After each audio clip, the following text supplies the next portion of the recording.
యం బ్రహ్మా వరుణేంద్రరుద్రమరుతః స్తున్వంతి దివ్యైస్తవైః వేదైః సాంగపదక్రమోపనిషదైః గాయంతి యం సామగాః ధ్యానావస్థిత తద్గతేన మనసా పశ్యంతి యం యోగినః యశాంతం న విదుః సురాసురగణాః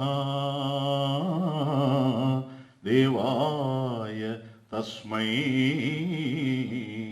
నమః. కృష్ణాయ వాసుదేవాయ దేవకీ నందనాయ చ నందగోపకుమారాయ గోవిందాయ నమో నమః.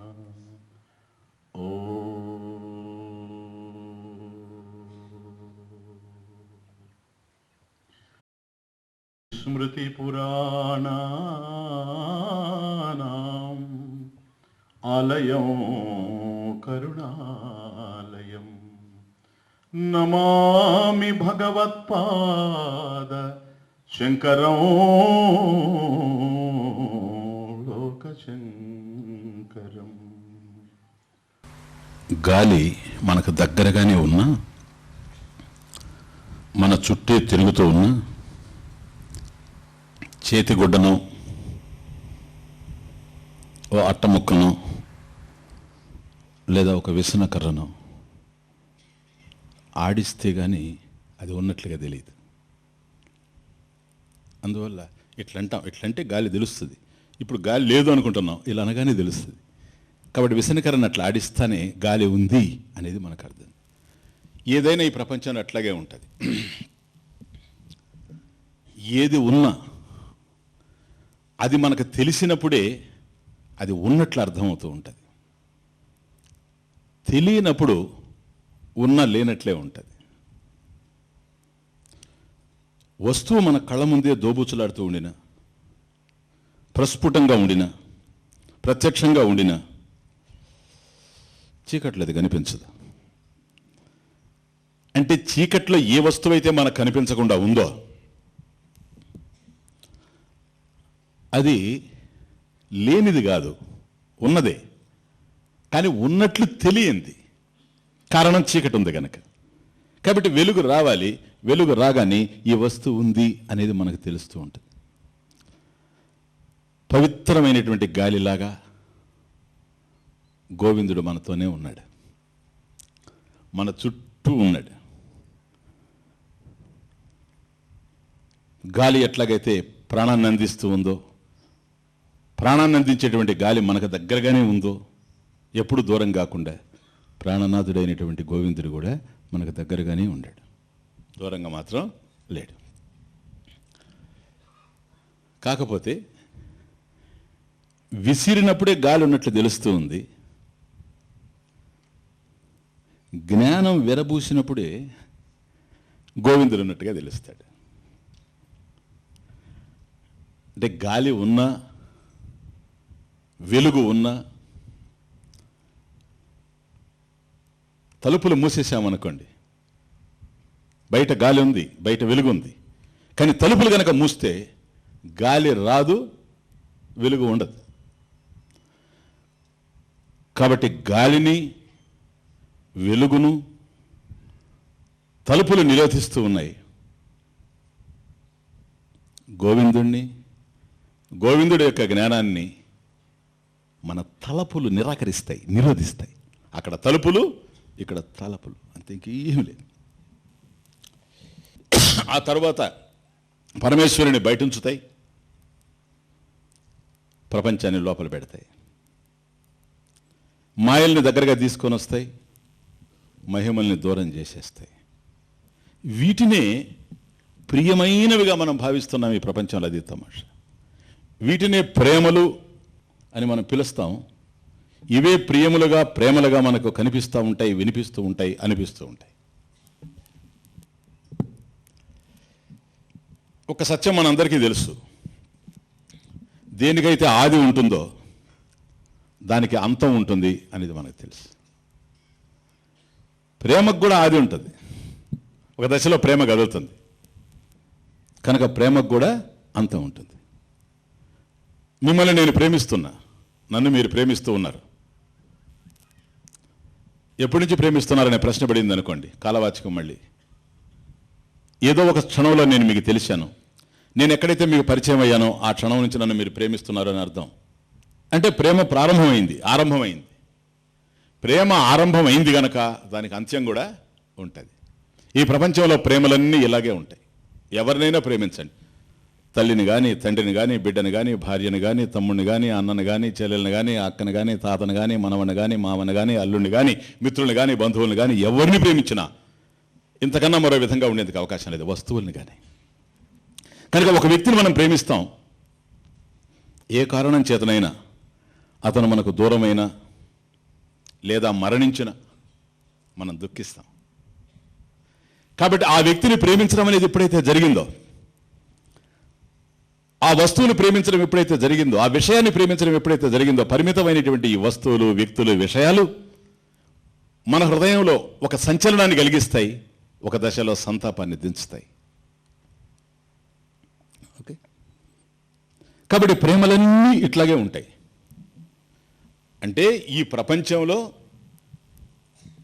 ఏ ప్రేమైనా విషాదాంతమే, దుఃఖాంతమే, శోకాంతమే. దీనికి రెండు ఆలోచన అవసరం లేదు. అందరి అనుభవంలోకి ఇది, అందరి అనుభవంలో ఉంటుంది ఇది, లేకపోతే వస్తుంది అంతే, ఇంకేం లేదు. ఎవరిని ప్రేమించినా ఈ ప్రపంచంలో చివరికి మిగిలేది కన్నీళ్ళే. అట్లాగని ప్రేమించకుండా ఉండగలమా? అయితే క్వశ్చన్. ప్రేమను తుడిపేసుకోగలమా?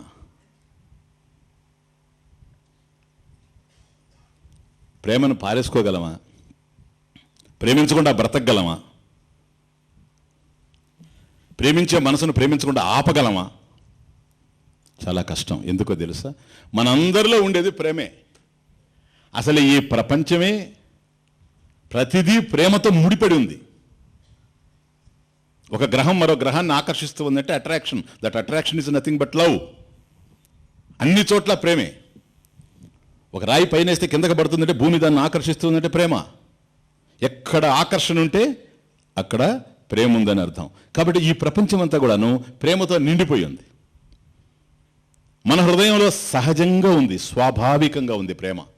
కాబట్టి మన హృదయంలో సహజంగా, స్వాభావికంగా పెళ్ళుబికేటువంటి ప్రేమని ఏదో కాగితాన్ని గనక నలిపి దూరంగా పడేసినట్టుగా హృదయంలో నుంచి తీసి దూరంగా పడేసేటువంటి అవకాశం ఉందా? ఇది జరగనే జరగదు. ప్రపంచంలో ఏది మనం ప్రేమించినా మన ప్రేమకు పాత్రమైనటువంటి ఆ వస్తువు వల్ల, విషయం వల్ల, వ్యక్తి వల్ల మనం సుఖపడలేకపోవచ్చు, అది వేరే విషయం. కానీ ప్రేమించకుండా ఉండడం వీలు కాదు. సహజంగా ఉంది హృదయంలో ప్రేమ. కనుక మనిషి ప్రేమిస్తూనే బ్రతకాలి. ప్రేమకు దూరమై బ్రతికేంటి అవకాశం లేదు. అసలు నేను బ్రతకాలి అని అనుకుంటున్నాడు చూచారా, ఆ బ్రతుకు మీద ప్రేమ ఉంటేనే, లేకపోతే బ్రతకలేడు. కనుక మనిషి ప్రేమిస్తూనే బ్రతకాలి. కాకపోతే ఎవరిని ప్రేమించాలి, దేనిని ప్రేమించాలి, ఎందుకు ప్రేమించాలి అనేది ఎవరికి తెలిసినా తెలియకపోయినా మనకు మాత్రం క్షుణ్ణంగా తెలిసి ఉండాలి. అప్పుడే ఆ ప్రేమకు పూర్ణత్వం ఉంటుంది. కనుక మన ముందు ఈ ప్రపంచం ఉంది. ఈ ప్రపంచాన్ని మనం ప్రేమిస్తామా? తప్పులేదు. ప్రేమించడం దోషం కాదు, ప్రేమించడంలో తప్పు లేదు. నేను ప్రపంచాన్ని ప్రేమిస్తాను స్వామీజీ, చక్కగా ప్రేమించు. ఎందుకని నీ దగ్గర ప్రేమ ఉంది, నువ్వు ప్రపంచాన్ని ప్రేమిస్తానంటున్నావు. ఆ కర్మ స్వేచ్ఛ నీకుంది, దాన్ని ఆపడానికి నేనెవరు? నీ ఇష్టం, నువ్వు ప్రేమించుకో. నువ్వు ప్రేమించొద్దు అని నేను చెప్పను. నీ ప్రేమ యొక్క పర్యవసానం ఏంటో ఒక మాట చెబుతా అంతే. నువ్వు ఈ ప్రపంచాన్ని కనుక ప్రేమించావా, ఈ ప్రపంచం ఎప్పుడు మార్పు చెందుతూ ఉండేది గనక, మటుమాయమయ్యేదే గనక ప్రతిదీ,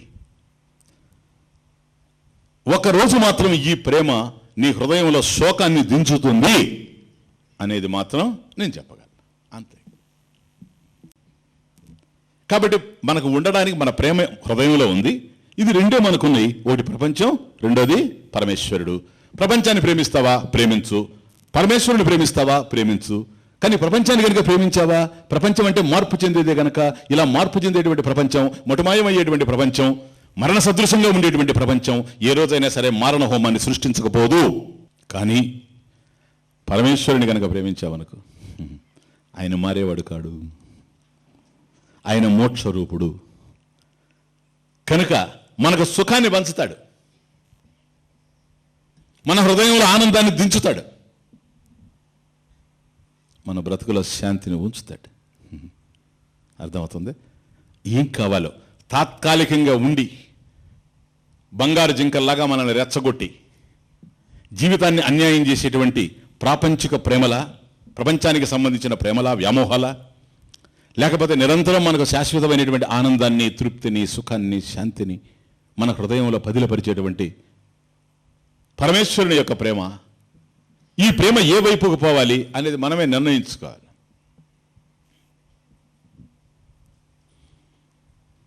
విలువ తెలియనటువంటి మనస్సు, తెలివి లేనటువంటి మనస్సు ప్రపంచాన్ని శాశ్వతంగా భావిస్తుంది. ఇది శాశ్వతం, ఈ ప్రపంచం. కాబట్టి ధనం శాశ్వతం, పేరు ప్రఖ్యాతులు శాశ్వతం, సంపదలు శాశ్వతం, బాంధవ్యాలు శాశ్వతం, ఇళ్ళు శాశ్వతం, ఒళ్ళు శాశ్వతం. ఇదంతా దానికి ఒక అవగాహన. ఎందుకో తెలుసా? తెలివి లేదు కనుక, వెలుగు లేదు కనుక. అదే వెలుగు చూచిన బుద్ధి పరమేశ్వరుని లక్ష్యంగా స్వీకరిస్తుంది. నాకు కావాల్సింది భగవంతుడే. ఈ ప్రపంచంలో నా ప్రేమ ఈ ప్రపంచం వైపుకు పోవచ్చు. ఆ తర్వాత ప్రేమలు కనుక ముడిపడ్డాయి అంటే అవి మమతలుగా మారుతాయి. ఈ మమతలన్నీ ఒకరోజు పూల రేకుల్లాగా ఊడిపోతాయి. అలా అవి ఊడిపోతుంటే నా బ్రతుకు పుష్పంలాగా వాడిపోతూనే ఉంటుంది. దీనికి ఎక్కడ సార్థకత? ఈ బ్రతుకు సుమాన్ని ఏ విధంగా నేను వినియోగించుకోవాలి? ఇది వాడకుండా ఊడకుండా ఎట్లా నేను దీన్ని రక్షించుకోవాలి అనేది ఎవరికి వాళ్ళుగా ఆలోచించుకోవాల్సినటువంటి విషయం. పువ్వు అంటే జ్ఞాపకం వస్తూ ఉంది. చాలా కాలం తర్వాత ఇప్పుడు ప్రారంభ విజ్ఞానంలో చెప్పేవాడిని. బుద్ధ భగవానుడు ఉండేటువంటి రోజుల్లో ఒక తోటమాలి ఉండేవాడు. అతడి పేరు సూదాస్. సూదాస్ అనేటువంటి ఒక తోటమాలి ఉండేవాడు. అతను ఒక వనంలో ఉండి ఆ వనాన్ని పెంచుతూ, అందులో ఒక చిన్న సరోవరం కూడా ఉండేది. అది ఎవరిదో, కానీ ఇతను అక్కడ తోటమాలిగా ఉండాడు. చక్కగా దాన్ని అంతా తోటను పెంచుతూ ఉండేవాడు. ఒకసారి ఈ సరోవరంలో అకాలంలో ఒక పద్మం విరబూసింది, ఒక కమలం. ఆశ్చర్యపోయాడు. ఎందుకనంటే ఇంతకాలంగా నేను ఒక 20-30 సంవత్సరాలుగా తోటమాలిగా ఉన్నాను, గార్డెనర్గా. కానీ ఏ రోజు ఈ కాలంలో, ఈ ఋతువులో పద్మం వికసించడం అనేది ఇప్పటివరకు నేను చూడలేదు. పుష్పాన్ని, పద్మం వికసించేటువంటి ఋతువు కాదు ఇది. కానీ ఈ సరోవరంలో ఒక పద్మం వచ్చింది, ఒకే ఒకటి, అది కూడా ఒకటే ఒకటి. పద్మపు ఇవి మన తామరాకులు అయితే ఉన్నాయి, కానీ ఆకులు అన్ని చోట్ల ఉన్నాయి సరోవరం అంతా, కానీ ఒకటే ఒక పుష్పం విరబూసింది. అప్పుడు అనుకుంటాడు, ఆలోచన చేస్తాడు, ఏంటిది వింతగా ఉంది, రావడానికి అవకాశం లేదే, ఇది ఆ సమయం కాదే, ఎందుకని ఇట్లా జరుగుతూ ఉంది అని ఆలోచిస్తూ ఉంటాడు. ఏదైనా కానీ ఇది ఎందుకు విరబోసిందో అది వేరే విషయం. కానీ ఇప్పుడు ఏం చేయాలి? ఈ పుష్పాన్ని ఇది కోస్తాను నేను. కోసిన తర్వాత ఏం చేయాలి? పూర్వం ఏం చేసేవాడిని? ఇవి తీసుకెళ్ళి అమ్మేవాడిని. కాబట్టి ఇంత పెద్ద పుష్పం విరబూసినప్పుడు ఈ పుష్పాన్ని తీసుకెళ్తే పూర్వపు రోజుల్లో నాకు ఒక 5 రూపాయలు, 2 రూపాయలు, 3 రూపాయలు, 1 రూపాయి, 5 రూపాయలు అట్లా ఇచ్చేవాళ్ళు. కానీ ఇప్పుడు ఇది ఆ కాలంలో పుష్పించింది గనక, ఈ కాలంలో అలభ్యమయ్యేటువంటి పుష్పం గనక దీన్ని తీసుకెళ్ళి ఇస్తే దీని రేటు పెరుగుతుందేమో. అప్పుడు 5 రూపాయలు అయితే మ్యాక్సిమం, ఇప్పుడు మినిమం 10 రూపాయలేమో.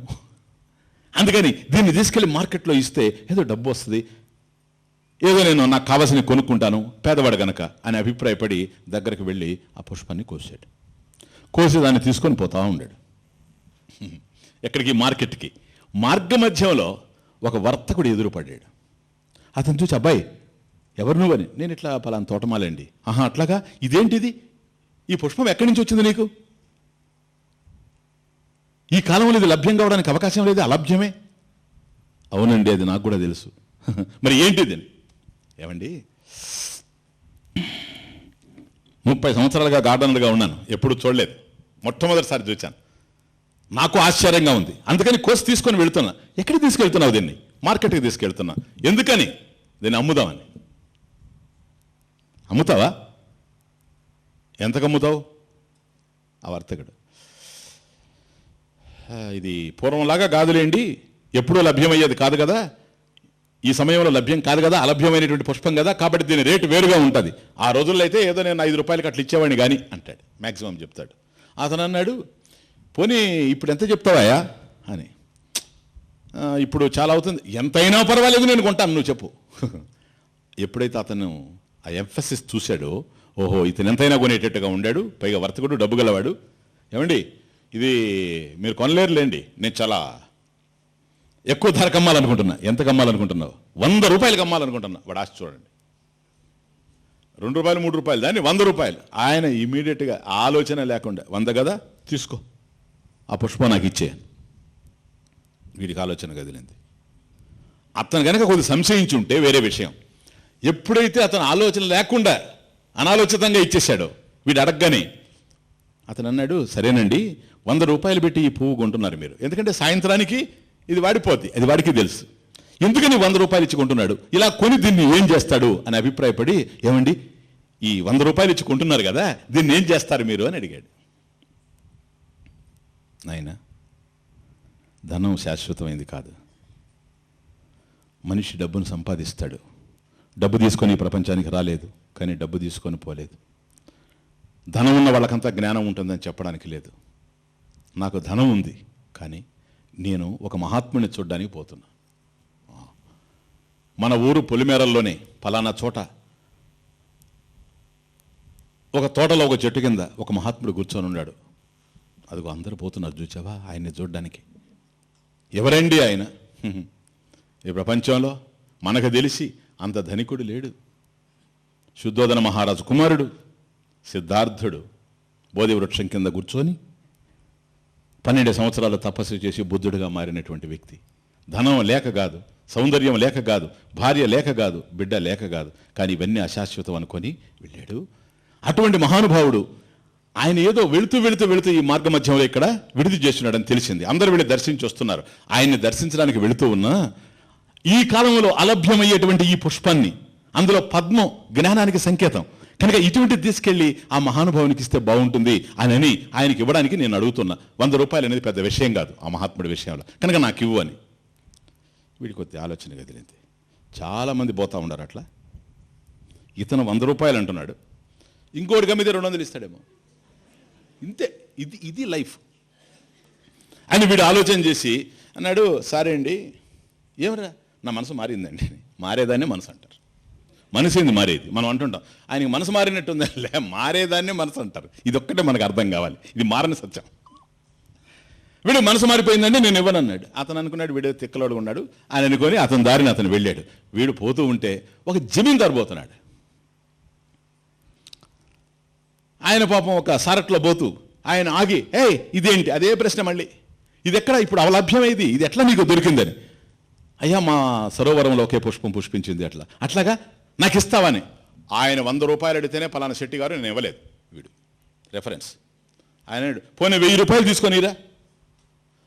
అబ్బోయ్ అబ్బోయ్ అబ్బోయ్, ఈ షేర్ మార్కెట్ ఏంది ఇది? ఇది ఎక్కడ షేర్ మార్కెట్ ఇది? 100 రూపీస్ అక్కడికే నాకు ఉబ్బి తబ్బిబ్బులైపోయాను నేను. ఇది 1000కి పోయిందే. బిఎస్సి సెన్సెక్సా? అబ్బోయ్, ఇది నో ఇది కూడా కాదులే, ఇంకో కాస్త దూరం పోవాలనుకున్నాడు. అప్పుడు అన్నాడు, సారీ సార్ నేను ఇవ్వదలుచుకోలేదండి. అనుభవం ముందు అడిగాడు, మీరు ఎక్కడికి? ఇదే ఆన్సర్, బుద్ధుని చూడ్డానికి పోతున్నా ఆయనకి ఇస్తానని. ఇంకా వీడి గట్టిపడిపోయింది. ఓహో, ఎవరైతే అతను చూడడానికి పోతున్నారో అతను ఈ పుష్పాన్ని ఎంతకైనా సరే డబ్బు పెట్టి కొనడానికి సిద్ధపడి ఉన్నారు కనుక ఒకడు 100 రూపాయలకు వచ్చాడు, ఒకడు 1000 రూపాయలకు వచ్చాడు. ఏమైంది, ఇంకో దూరం నడిచిపోతాం, మన జీవితం మీద మారిపోయేటట్టుగా ఉంది ఈ రోజుల్లో అని అనుకొని ఇంకా కాస్త దూరం పోయేటప్పటికి ఒక చిన్న రథం వస్తూ ఉంది. ఆ రథంలో రాజుగారు పోతున్నారు. ముందు మంత్రి కూర్చొని, మంత్రి కాస్త ఆపమను రథాన్ని. అబ్బాయి ఏంటిరా, ఎక్కడిదిరా నీకు? ఇదే క్వశ్చన్. సార్ నాకు కూడా ఇట్లా అయిందండి ప్రభో క్షమించ. అయితే ఏంటి, ఏం చేస్తావని. ఆయన 100 రూపాయలకి అడిగాడండి, పలానా ఆయన మీకు తెలుసు, ఆయన ఇవ్వలేదు.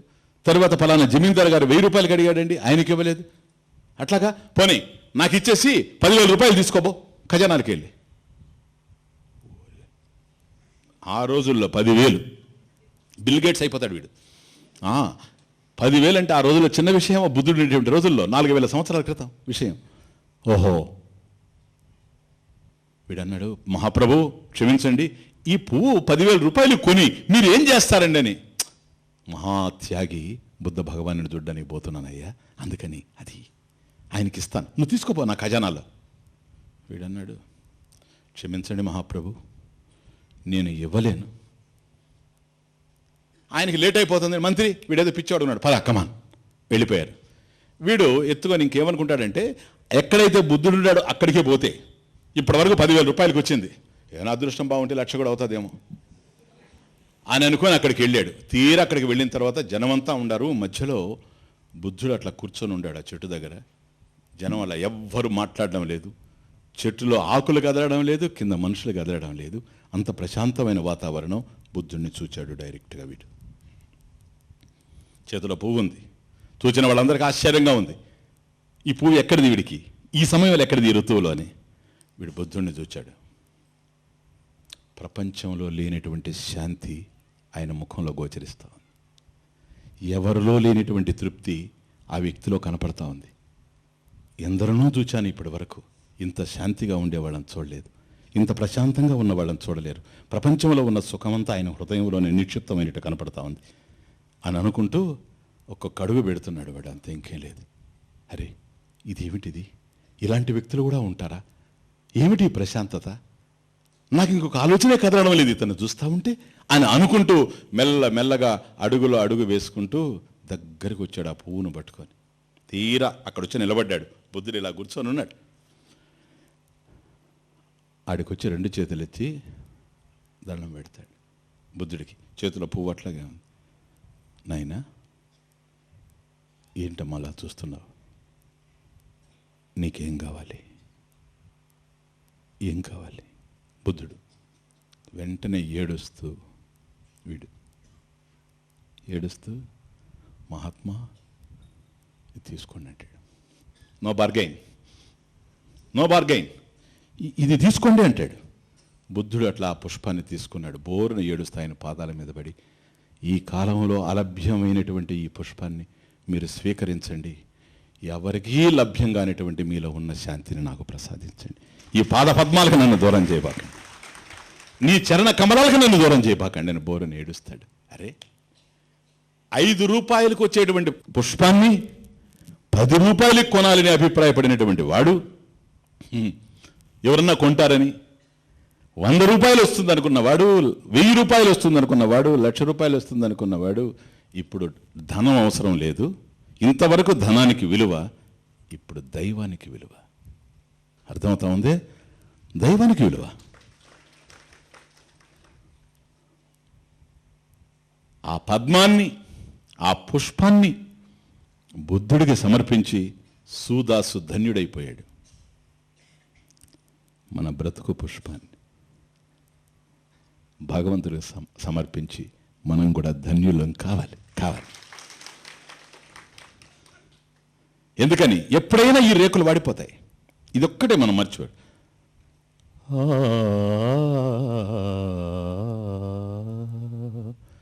ఓడే రేకులు ఉన్న మమతలు,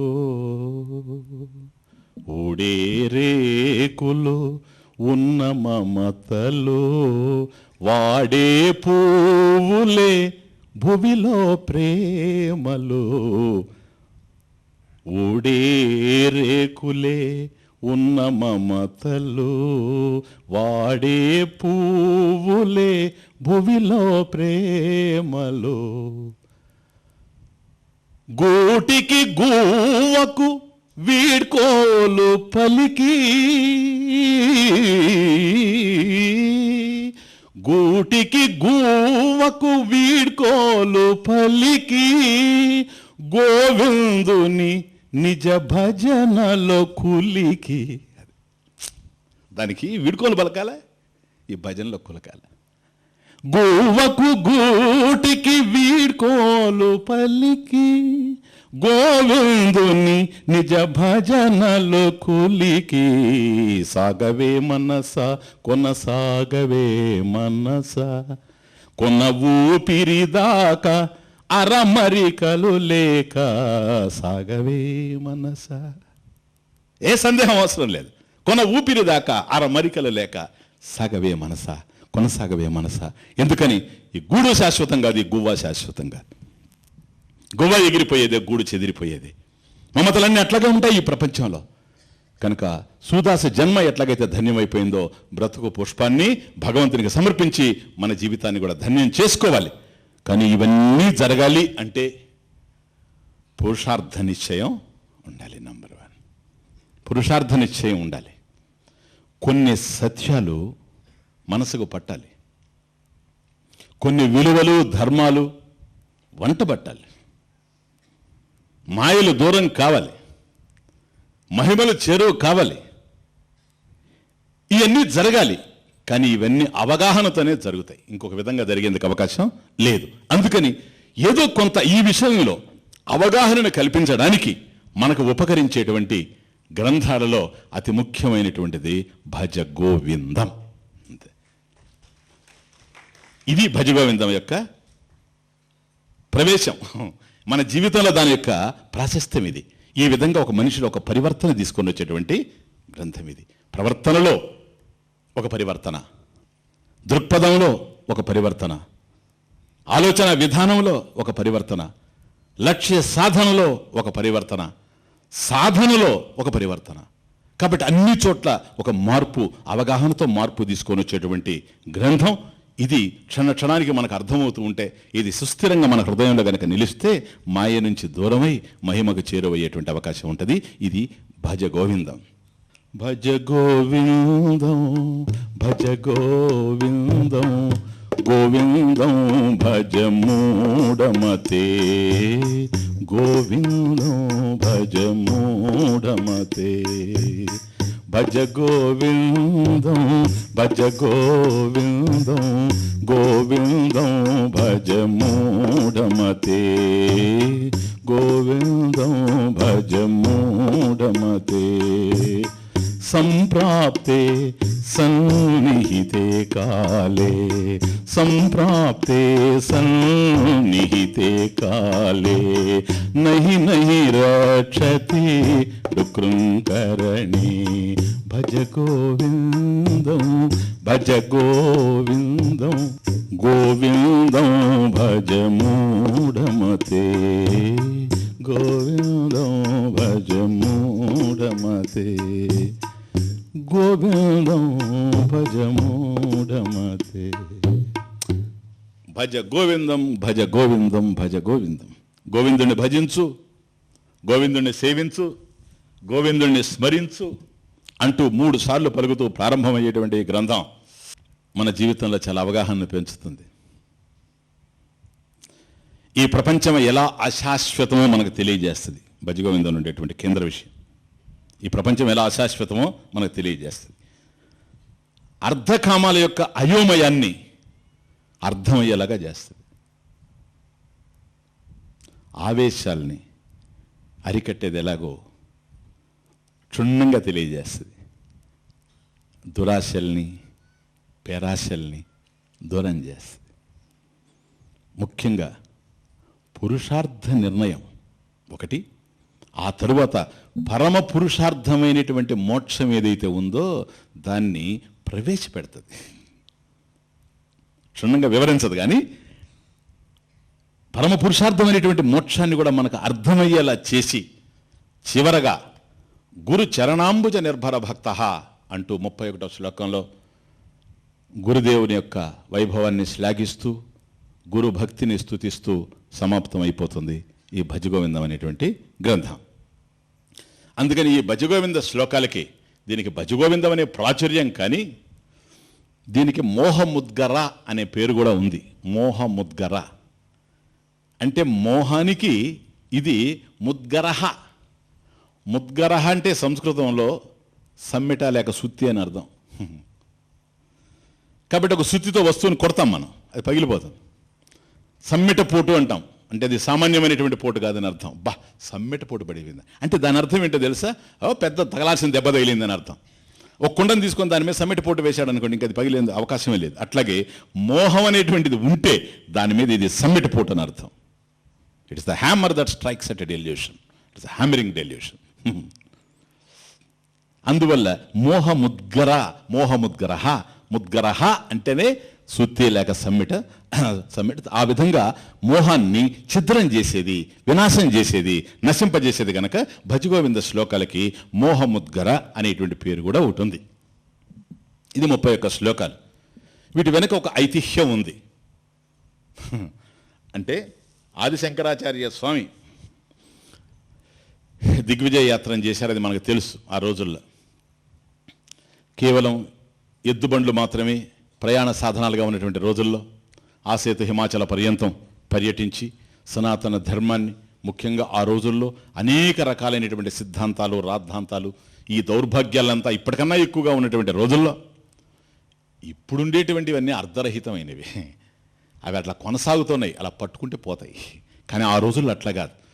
మంచి వాదం ఉండేటువంటి వాళ్ళు, పాండిత్యం ఉండేటువంటి వాళ్ళు, సనాతన ధర్మాన్ని విమర్శించేటువంటి అనేకమైనటువంటి మతాలు పాండిత్యం కలిగి పాండిత్య ప్రకర్షలతో ఊరేగుతూ ఉంటే వాటికన్నిటికీ ఫుల్ స్టాప్ పెట్టి ఎక్కడెక్కడ ఏ మంచి ఉందో దాన్ని గ్రహించేటట్టు చేసి, ఎక్కడైతే సత్యానికి దూరంగా పోతున్నాయో వాటినంతా ఖండించి ఈ ఖండన మండనల మధ్య అద్వైత సిద్ధాంతాన్ని సుస్థిరంగా ఉపనిషత్ ప్రతిపాదితమైనటువంటి జ్ఞానాన్ని అందరి హృదయంలో దిగడానికి ఆసేతు హిమాచలం ఆయన పర్యటన చేశారు. ఆ రోజుల్లో ఆచార్యులు వారు కాశీ వచ్చినప్పుడు ఒక చిన్న సంఘటన జరిగిందని ఒక ఐతిహ్యం. ఐతిహ్యం అంటే మనకు సంప్రదాయంలో చెప్తూ ఉండేటువంటి విషయాన్ని ఐతిహ్యం అంటాం. అదే ఇతిహాసం. ఆస ఈ విధంగా జరిగింది, ఇతి ఈ విధంగా దస్ హ్యాపెండ్, హాస ఇలా జరిగింది చెప్పుకుంటారు ఇలా అని, అది ఇతిహాసం అంటాం. అట్లా ఇది కూడా ఐతిహ్యం, ఇలా చెప్పుకుంటూ ఉండడం ఉంది. ఏమిటి అసలు అది అంటే, శంకరాచార్య స్వామి వెళ్ళి గంగలో స్నానం చేసి శిష్యులతో కలిసి స్నానమైన తర్వాత గంగా తీరంలోకి వచ్చినప్పుడు ఇక నడిచి వెళుతూ ఉన్నాడట విశ్వనాథ స్వామి ఆలయానికి. ఒక 10 అడుగులు వేసిన తర్వాత ఒక శబ్దం వినిపించింది. ఏమిటా శబ్దం అని ఇట్లా తిరిగాడు. ఇట్లా తిరిగి చూస్తే అక్కడ ఒక వృద్ధ బ్రాహ్మణుడు కూర్చొని ఉన్నాడు. అతనికి ఒక 80 పైన ఉంటాయి. ఆశ్చర్యపోయాడు అతను చూసి. ఎందుకని? టీవీ చూస్తూ ఉండాడు అతను. అర్థం కాలే, ఏమిట్రా ఇది 80లో టీవీగా కూర్చొని స్టార్ట్ చేసేసాడు అతన్ని చూసి. ఒక్కసారి అతని మీద సానుభూతి వచ్చింది. అరే రే రే, ఈ పరిస్థితుల్లో కూడా ఇదే, జీవితం అంతా పోయింది, ఏదో పోయింది.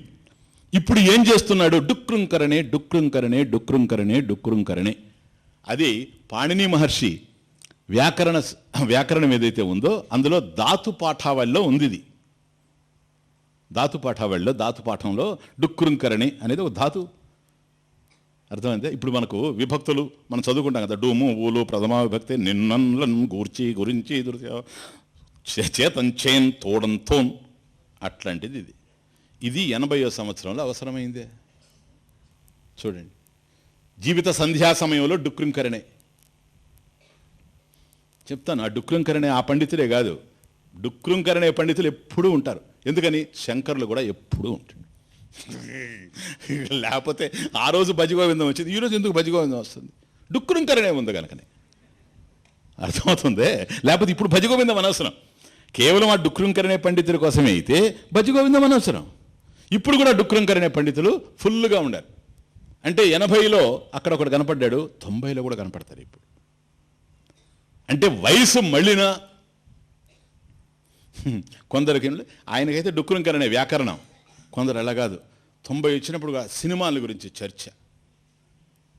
మనవడు దొరికితే మనవడితో, మనవరాలు దొరికితే మనవరాలు, అల్లుడు దొరికితే అల్లుడితో.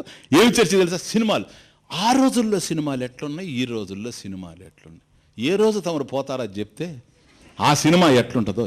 90 వచ్చినా కూడా. కాబట్టి కొందరికి ఈయనకు వ్యాకరణం మీద, ఈ డుక్రుంకరణే పండితుడు, కొందరికి సినిమాల మీద. కొందరుండే నవలలు, కథలు. ఏంది కథ అంటే నువ్వు కల్పించేది. ఈ జగత్తే ఒక కల్పితం, దీంట్లో మళ్ళీ నీ కల్పితం, కపోల కల్పితం, నీ తల్లో నుంచి సృష్టింపబడేది. దానికి ఈ నవలని, ఆ పాత్రని ఇట్లా చిత్రించాను, అట్లా మంత్రించాను. అర్థమవుతుంది? దాని మీద ఒక డిస్కషన్. చూడండి తమాషాలు. కొందరు ఆ వయసుల్లో కూడా ధన సంపాదన. ఎందుకని? నేను చాలా తెలివిగలవాడినండి, చిన్నప్పుడు ఆ ఉద్యోగంలో ఉన్నాను, ఇప్పుడు కూడా ఏదైనా కన్సల్టెన్సీ, అది కూడా ఎట్లా, ఏదైనా కన్సల్టెన్సీ ఉంటే ఎవరైనా వస్తే ఎవరే, నీ మాటే మాకు అర్థం కావడం లేదు, ఏం చేస్తావయ్యా? వీళ్ళందరూ డుక్రింకరణ కిందకే వస్తారు. ఈ సినిమాల వాళ్ళు, రాజకీయాల వాళ్ళు. ఈ వయసులో కూడా పేపర్ ఎత్తుకోవడం, కూర్చొని దాన్ని చదువుని పక్కని పిలవడం, ఇది ఏమైంది, ఆ పార్టీ ఏమైంది, ఈ పార్టీ ఏమైంది. అర్థమవుతుంది? ఇప్పుడు ఇవన్నీ డుక్రింకరణే. అది ఆడ నహి నహి రక్షతి. That is the point. అయ్యా, నీ ధన సంపాదన నిన్ను రక్షించదు, టీవీలు రక్షించవు, సినిమాలు రక్షించవు, నీ కథలు, నవలలు, నాటకాలు ఇవన్నీ కుదరవు సార్. నీ సంగీతం అస్సలు కుదరదు. ఇప్పుడు పాడితే మీ భార్య కూడా విందో ఉంటే. అర్థమైందా? నహి నహి రక్షతి డుక్రింకరణే. ఎప్పుడు? సంప్రాప్తే సన్నిహితే కాలే, సన్నిహితే కాలే సంప్రాప్తే సతి నహి నహి రక్షతి డుక్రింకరణే అని అంటూ అతన్ని చూచి ఆశువుగా భజ గోవిందం భజ గోవిందం గోవిందం భజ ముడమతే సంప్రాప్తే సన్నిహితే కాలే. ఆ టైం మీద వచ్చిందా, పోయే టైము, పొయ్యే కాలం. సంప్రాప్తే సన్నిహితే కాలే, సన్నిహితే కాలే మరణ సమయం. సంప్రాప్తే సతి డుక్రింకరణే నహి నహి రక్షతి, నహి నహి రక్షతి, నహి నహి రక్షతి. ఒకవేళ ఈరోజు శంకరాచార్యుల వారు ఉంటే అతన్ని చూచి ఆ వృద్ధ పండితుడు ఎవడైతే అన్యాయం అయిపోతా ఉన్నాడో అతన్ని చూచి చెప్పాడు కదా. ఈరోజు చాలా మందిని చూసి ఎవరు ఎదురు పడితే వాళ్ళతో ఇది మాట్లాడతాడు. నహి నహి రక్షతి పాలిటిక్స్, నహి నహి రక్షతి ఆ పార్టీ, నహి నహి రక్షతి ఈ పార్టీ. ఎందుకో తెలుసా? ఇవన్నీ వేరు, జీవితానికి ఇవన్నీ ఉపకరించవు అని అంటూ అతని గురించి ఆ వైయాకరణి, గ్రామరియన్ ఎవడైతే వ్యాకరణ సూత్రాన్ని వెల్లివేస్తున్నాడో అతన్ని ఉద్దేశించి భజ గోవిందం భజ గోవిందం గోవిందం భజ ముడమతే, ముడమతే చెప్తానది. సంప్రాప్తే సన్నిహితే కాలే నహి నహి రక్షత డుక్రింకరణే. కాబట్టి మరణ సమయం ఆసన్నమైనప్పుడు నీకు ఈ వ్యాకరణం నిన్ను రక్షించదు అనేది ఈ మొదటి శ్లోకం ఉద్దేశం. ఇది ఆచార్యుల వారు అతనికి చేసిన ఉపదేశం. ఓకే, ఈ ఒక్కటి చెప్పి ఆగలేదు. ఆ తరువాత ఎప్పుడైతే ఇది మకుటంలాగా ఒక శ్లోకం అట్లా కదిలిందో ఆ తరువాత ఆశువుగా 12 శ్లోకాలు చెప్పేశారు. వాటిని ద్వాదశ మంజరికా స్తోత్రం అంటారు. ద్వాదశ మంజరికా స్తోత్రం. ద్వాదశ అంటే 12, మంజరికా, మంజరి అంటే పూల గుత్తి, పూల గుత్తి, పూగుత్తి అది. కాబట్టి దాన్ని మంజరి అంటాం. మంజరిక, మంజరి అంటే ఒక పూల గుత్తి. ద్వాదశ మంజరి, ద్వాదశ మంజరికా స్తోత్రం. కనుక ద్వాదశ మంజరిక అంటే 12 పువ్వులు ఉండేటువంటి గుత్తి, పూల గుత్తి. అంటే ఆ పూగుత్తిలో, పూల గుత్తిలో 12 పుష్పాలు ఉన్నాయి. ఈ 12 పుష్పాలు 12 శ్లోకాలు. ఇది ద్వాదశ మంజరికా స్తోత్రం.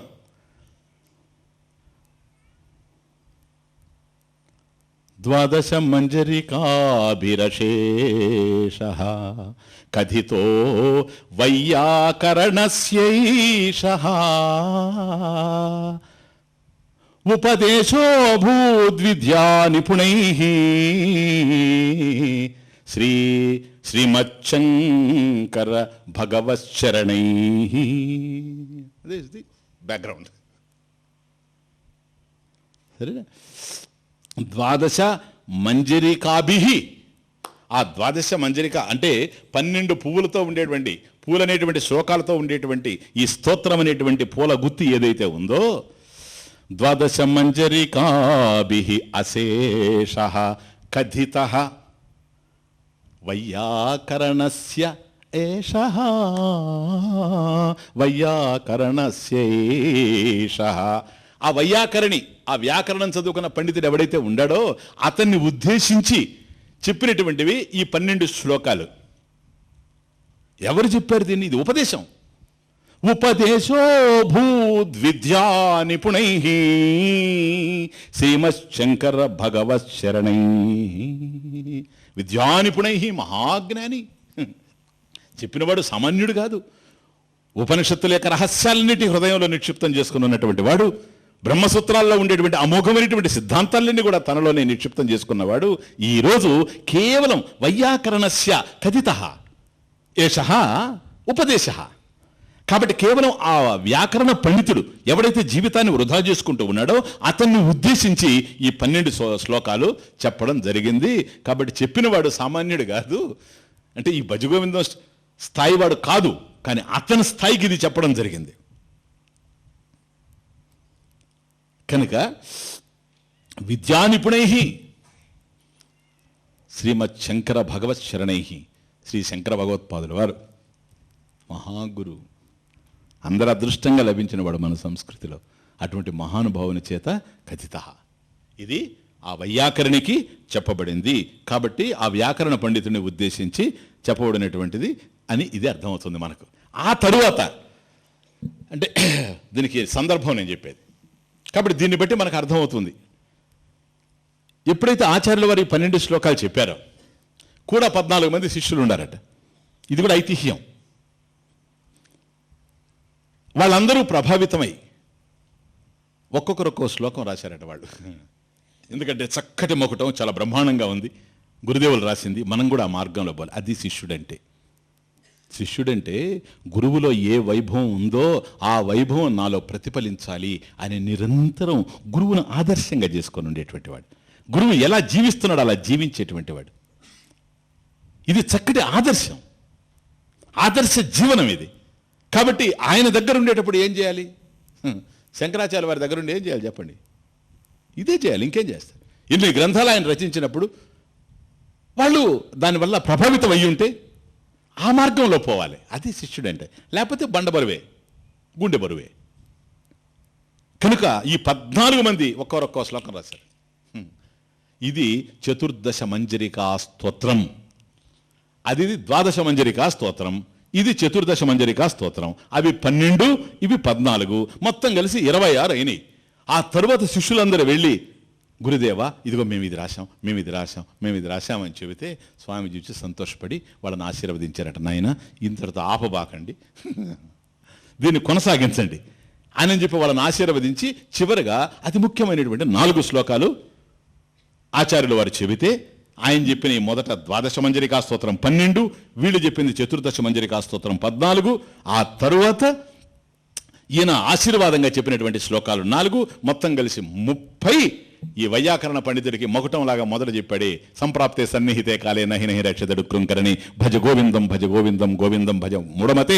ఈ శ్లోకంతో కలిపి 31 శ్లోకాలు. వీటిని భజ గోవింద శ్లోకాలు అంటారు. దీన్ని మోహముద్గర అని కూడా అంటాం. క్లియర్? కనుక భజ గోవిందం భజ గోవిందం గోవిందం భజ మూఢమతే. సంప్రాప్తే సన్నిహితే కాలే నహి నహి రక్షతి డుకృంకరణే. భజ గోవిందం, గోవిందుడు భజించు. ఎందుకని? సత్యరూపుడు గనక.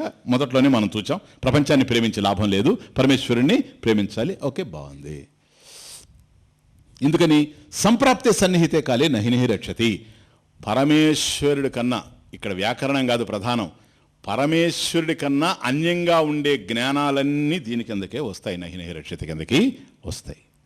కాబట్టి మన ప్రాణ ప్రయాణ సమయంలో మనల్ని ఉద్ధరించవి ఇవన్నీ కూడాను ఇవి జీవితకాలంలో ఏదో ఉపయోగపడతాయి అంతేగాని, కానీ పరమేశ్వరుని పొందడానికి, పరమార్థ సాధనకి, పరమ పురుషార్థమైనటువంటి మోక్షాన్ని పొందడానికి ఇవి ఏవి ఉపకరించవనేటువంటిది సుస్థిరంగా తెలియజేయడం. నహి నహి రక్షతి డుకృంకరణే. భజ గోవిందం గోవిందం భజ. ఎవరికి చెప్తున్నాడు ఇది? భజ గోవిందం భజ గోవిందం గోవిందం భజ మూఢమతే. ఇది ఇంపార్టెంట్. ఇప్పుడు ఈ శ్లోకాలన్నీ ఎవరికంటే చెప్పేది? మూఢమతికి అర్థమవుతుంది అంటున్నాను. ఏదో మతి అటు అటు ఉన్న వాళ్ళకి చెప్తేనే సత్సంగాలు పెట్టి అంతంత మాత్రం అర్థమవుతుండే. సరేనా? మూఢమతికి ఆ పోయి చెప్పేది. అందువల్ల గోవిందుణ్ణి భజించు, గోవిందుణ్ణి భజించు ఓ మూర్ఖుడా. మూర్ఖుడు ఎట్లా భజిస్తాడయ్యా గోవిందుణ్ణి? వేదాంతం ఎవడికి మూర్ఖుడికే? వేదాంత ఈజ్ నాట్ ఫర్ ఫూల్స్. అవునా? కాబట్టి మూఢమతి అంటే ఓ ఫూల్ అని ఇంగ్లీష్లో ట్రాన్స్లేట్ చేస్తూ ఉంటారు, ఇంగ్లీష్లో ఉండేది. నో, ఫూల్ కాదు. ఫూల్కి ఎందుకు వేదాంతం? అర్థమవుతుంది? ఫూల్కే వేదాంతం. కనుక మూఢమతి అంటే మూఢుడు ఎవడో తెలుసా? ఉన్నదాన్ని ఉన్నట్లుగా అర్థం చేసుకోలేక, ఉన్నదాన్ని ఎవడైతే లేనట్లుగా అర్థం చేసుకుంటూ ఉండాడో, ఉన్నది ఉన్నట్లు అర్థం కాకుండా పోయినప్పుడు లేనిది ఉన్నట్లుగా అర్థమవుతుంది. దీనికి ఒక పదం చెప్పాను మీకు. ఏంటది? మోహం. మోహం. మోహంలో ఎవడైతే ఉన్నాడో వాడు భ్రాంతి చెందుతూ ఉంటాడు, భ్రమలో ఉంటాడు. ఆ భ్రమలో ఉండేటువంటి వాడు మూఢుడు. వాడికి ఒక మతి ఉంది, అది మూఢమతి. కాబట్టి తెలివి తక్కువ వాడికి కాదు భజగోవిందం. బాగా అర్థం చేసుకోండి. తెలివి గల వాడికే, కాకపోతే వాడి తెలివి పర్వర్టెడ్గా ఉంది, ఉండవలసిన మార్గంలో లేకుండా మరొక చోటగా ఉంది. ఏది సత్యమో దాన్ని వదిలిపెట్టి ఇది శాశ్వతం అనుకుంటూ ఉన్నాడు. తెలివి తక్కువ వాడుగా. తెలివి తక్కువ వాడు అసలు దేనికి పనికిరాడు. అసలు హీఈస్ అన్ఫిట్, మిస్ఫిట్. వాడిని గురించి కాదు భజగోవిందం వచ్చింది. ఓ మూర్ఖుడా, మూర్ఖులంతారండి భజగోవిందం చెప్తానా? ఇది ఒకటి మళ్ళీ లేనిపోయిన గొడవ. అర్థమయ్యే వాళ్ళకి అంతంత మాత్రం ఉంటే మూర్ఖులకి ఏం అర్థం అవుతుంది కనుక. మూర్ఖుడు కోసం రహస్య అంత చిన్న వ్యక్తి కాదు శంకరాచార్య స్వామి. మహాజ్ఞానం కలిగిన వాడి కోసమే ఇది. ఇప్పుడు మేధావులని మేతావులు ఉన్నాయి చూచారా? ఆ మేత ఆవుల కోసం మంచి మేత. ఎందుకని? ఒక్కొక్కడు ఒక్కొక్క రకంగా చాలా పెద్ద మరి టీవీల్లో డిస్కషన్లు చూడాలి.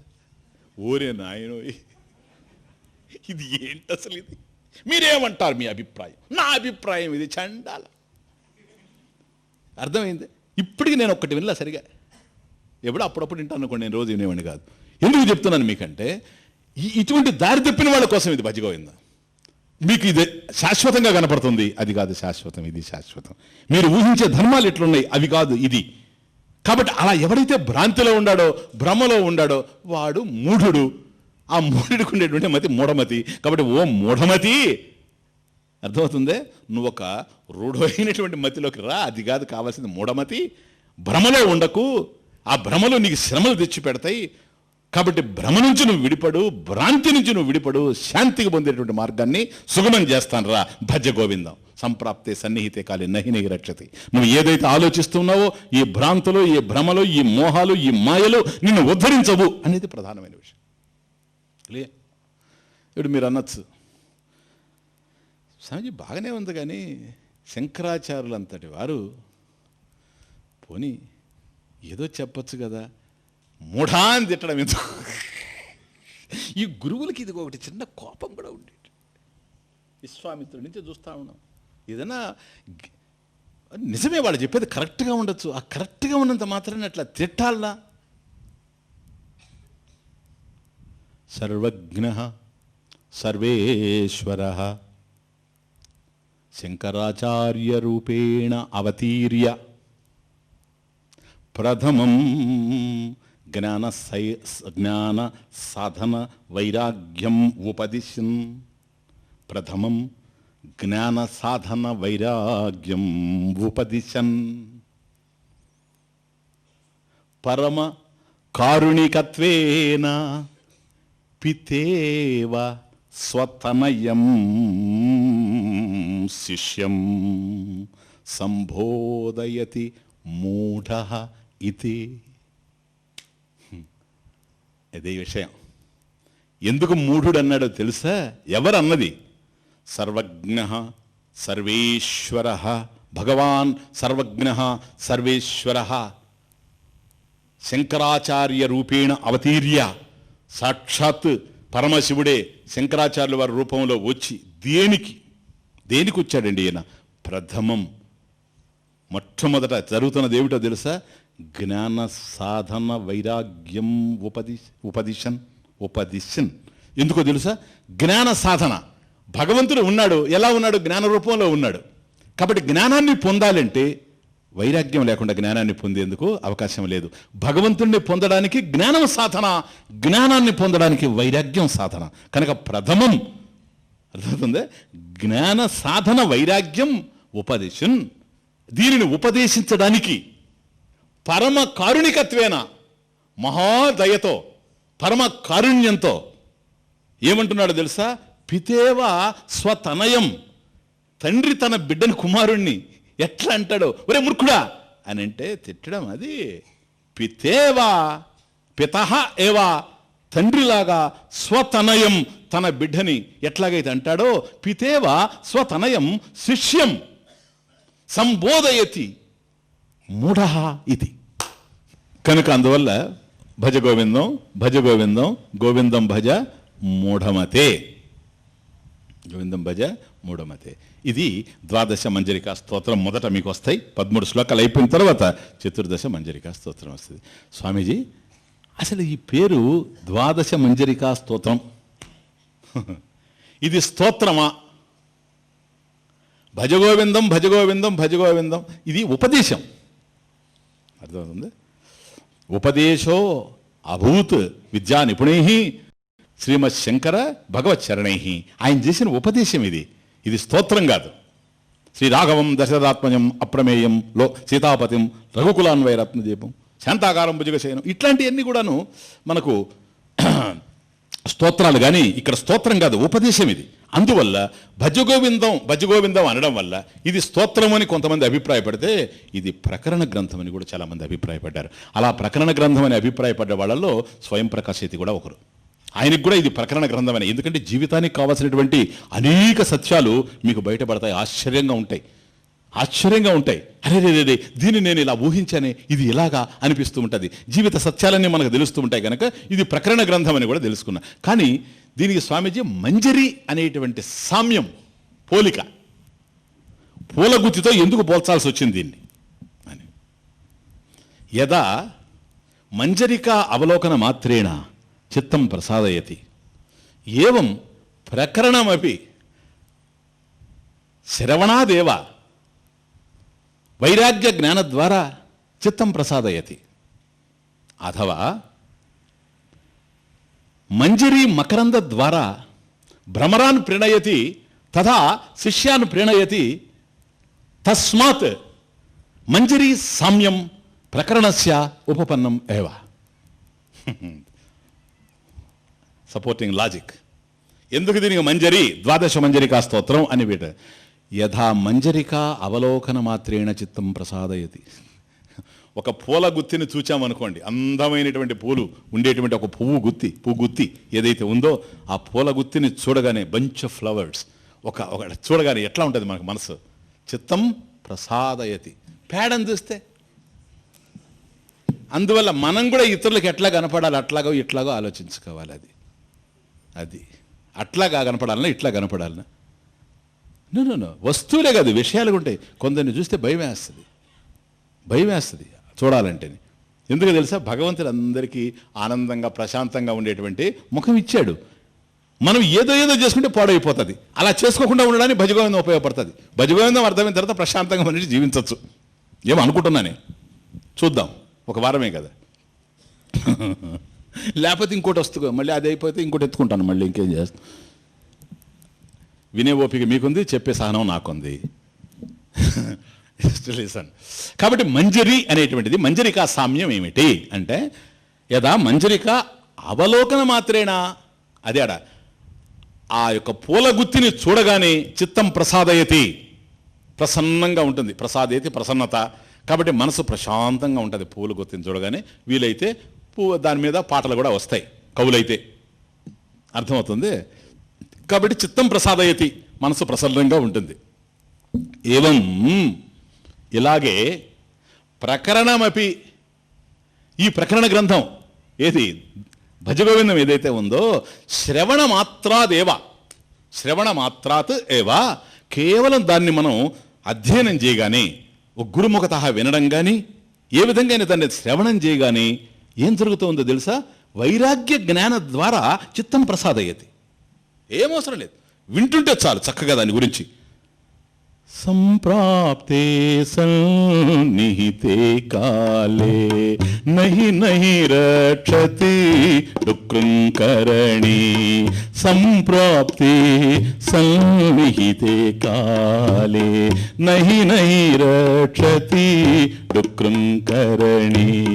భజ గోవిందం భజ గోవిందం గోవిందం భజ మూఢమతే గోవిందం భజ మూఢమతే. జస్ట్ మనం వింటూ ఉంటేనే దాన్ని ఎక్స్ప్లెయిన్ చేస్తూ ఉంటే మన మనసులో ఇంతవరకు ఏ రాగద్వేషాలు ఉన్నాయో ఏ ఆవేశాలు ఉన్నాయో అది అధ్యయనం చేసేటప్పుడు అవన్నీ రావు మనసులోకి. నిజమే కదా, సంప్రాప్తే సన్నిహితే కాలే, నా ప్రాణం పోయేటప్పుడు ఇవేమైనా నన్ను రక్షిస్తాయా, నాకు కావాల్సింది భజ. జస్ట్ ఈ మాత్రం శ్లోకానికే లోపలికి పోతాం, చాలా అమోఘమైనటువంటి అద్భుతమైనటువంటి విషయాలు ఉంటాయి. కాబట్టి అది వినగానే వైరాగ్య జ్ఞాన ద్వారా చిత్తం ప్రసాదయతి. కాబట్టి మన జ్ఞానం కలుగుతూ ఉంటుంది, వైరాగ్యం కలుగుతూ ఉంటుంది. వైరాగ్యం కలగడం అంటే ఏంటి? ఇంతవరకు ప్రపంచం మీద రాగం ఉంది, విరాగస్య భావ వైరాగ్యం, దాని నుంచి విడిపడుతూ ఉంది, పరమాత్మ మీదకు పోతూ ఉంది. కాబట్టి రాగం అంటే ప్రేమ, ప్రపంచాన్ని ఇంతవరకు ప్రేమించాము, ఆ ప్రేమలన్నీ కూడా దుఃఖాంతమేనని తెలుసుకున్నాము, విషాదాంతమేనని తెలుసుకున్నాము, ఇవి భగవంతుడి వైపుకి తిప్పుతూ ఉన్నాం. ఇది వైరాగ్యం. కాబట్టి వైరాగ్య జ్ఞాన ద్వారా చిత్తం ప్రసాదయతి ఏవం ప్రకరణస్య.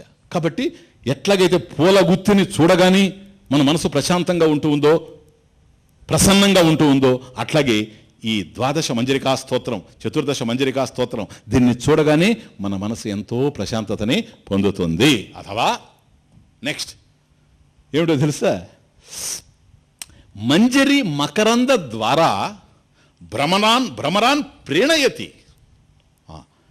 ఇప్పుడు ఇదే పూలగుత్తి దగ్గరికి చూసామనుకోండి మనకు ఆనందంగా ఉంది, విన్నారనుకోండి ఆనందంగా ఉంది. అది పూలగుత్తిని చూసినప్పుడు ఆనందం, భజగోవిందాన్ని శ్రవణం చేస్తే ఆనందం, ప్రశాంతత మనసులో ఎందుకు వస్తుంది? జ్ఞానం వైరాగ్యం కలుగుతూ ఉంది కనుక. కానీ పూలగుత్తిని చూచేవాళ్ళు ఒకరైతే పూలగుత్తి దగ్గరికి భ్రమరాన్ తుమ్మెదలు వెళ్తా ఉన్నాయి చూచారా, అథవా మంజరి మకరంద ద్వారా భ్రమరాన్ ప్రణయతి. అందులో ఏ తేనెలైతే ఉన్నాయో పువ్వులో, కాబట్టి ఆ పువ్వు గుత్తిలో ఉండేటువంటి మకరందం తేనెలు ఏవైతే ఉన్నాయో తుమ్మెదలు వెళ్ళి, మనం కేవలం చూస్తాం బాగుందని ప్రశాంతంగా ఉంటాం, ఆనందంగా ఉంటాం, కానీ అవి అట్లా కాదు. అక్కడికి వెళ్ళి అందులో ఉండేటువంటి తేనెలనంతా కూడా గ్రోలి ఆ మకరందాన్ని అంతా కూడా పానం చేసి హాయిగా తృప్తి చెందుతాయి. పానం చేయడం వల్ల తృప్తి, కేవలం చూడడం వల్ల చిత్త ప్రశాంతత. బాగా అర్థం చేసుకోండి. కనుక అథవా మంజరి మకరంద ద్వారా భ్రమరాన్ ప్రేణయతి ఏవం తథా శిష్యాన్ ప్రేణయతి. ఒక గురువుకి నిజమైన శిష్యులైతే, నిజమైన అండర్లైన్ నిజమైన శిష్యులైతే అందులో ఉండేటువంటి మకరందం ఏదైతే ఉందో, మకరందం ఏంటి? సారం. ఏ సారం అది? ఈ ఉపదేశము యొక్క సారం. కాబట్టి తుమ్మెదలు ఎలాగైతే ఆ తేనెను గ్రోలి తృప్తి చెందుతూ ఉన్నాయో, అట్లాగే నిజ శిష్యులు ఎవరైతే ఉండారో వాళ్ళు అందులో ఉండేటువంటి మకరందాన్ని గ్రోలి ఆనందపడుతూ ఉంటారు గనక తస్మాత్ మంజరీ సామ్యం ప్రకరణశ్చోపపన్నం ఏవా. తస్మాత్ మంజరీ సామ్యం, సామ్యం దీని యొక్క పోలిక, మంజరి అనేటువంటి పోలిక, పూలగుత్తి అనేటువంటి పోలిక భజగోవిందానికి చెప్పడంలో ఉద్దేశం ఏంటి? తస్మాత్ ఈ కారణం చేత. నువ్వు కేవలం విన్నావా ప్రశాంతంగా ఉంటావు, ఈ వారం రోజులు అయిన తర్వాత ప్రశాంతంగా ఉంటుంది, ఓహో ఇది ఇంతేలే అది అంతేలే అని. కానీ ఆ విధంగా జీవిస్తే, దాన్ని అనుభవిస్తే, యథా భ్రమరాన్ ప్రణయతే, తుమ్మెదలు ఏ విధంగా అయితే మకరందాన్ని తేనెలను జురుకొని ఆనందిస్తూ ఉన్నాయో అదే విధంగా శిష్యాన్ని ప్రణయతి, కాబట్టి తృప్తి చెందుతూ ఉంటారు. తస్మాత్ ఈ కారణం చేత మంజరి సామ్యం, ఈ మంజరి పూలగుత్తి అనేటువంటి పోలిక ప్రకరణస్యోపపన్నం ఏవా, ప్రకరణస్య ఉపపన్నం ఏవా, దీనికి సరిపోయింది. క్లియర్. కాబట్టి మొట్టమొదట చూచినప్పుడు కలిగేటువంటి ఆనందం, తర్వాత అనుభవించడంలో కలిగేటువంటి ఆనందం. అందువల్ల భజగోవింద శ్లోకాల్లో తమాష ఏంటంటే, ఇప్పుడు ఆత్మబోధ ఉందనుకోండి, అద్భుతంగా ఉంటుంది. తపోభిః క్షీణపాపానాం శాంతానాం వితరాగిణాం ముముక్షూణాం అపేక్ష్యోయం ఆత్మబోధో విధీయతే బోధన్యో సాధనేభ్యో హి సాక్షాన్ మోక్షైక సాధనం పాకస్య వన్నివద్ జ్ఞానం వినా మోక్షో న సిద్ధ్యతి అని మనం చెప్పుకుంటూ పోతాం. ఆనందంగా ఉంటుంది. కానీ పాడలేం. ఇది భజ గోవిందం భజ గోవిందం గోవిందం భజ మూఢమతే సంప్రాప్తే సన్నిహితే కాలే నహి నహి రక్షతి దుఃఖంకరణి. కనుక మొదట దీంట్లో ఓ సంగీతం ఎప్పుడు కూడా హృదయాన్ని వెంటనే పట్టుకుంటుంది. ఎందుకంటే ఒకటి ఆపాత మధురం, రెండోది ఆలోచన అమృతం.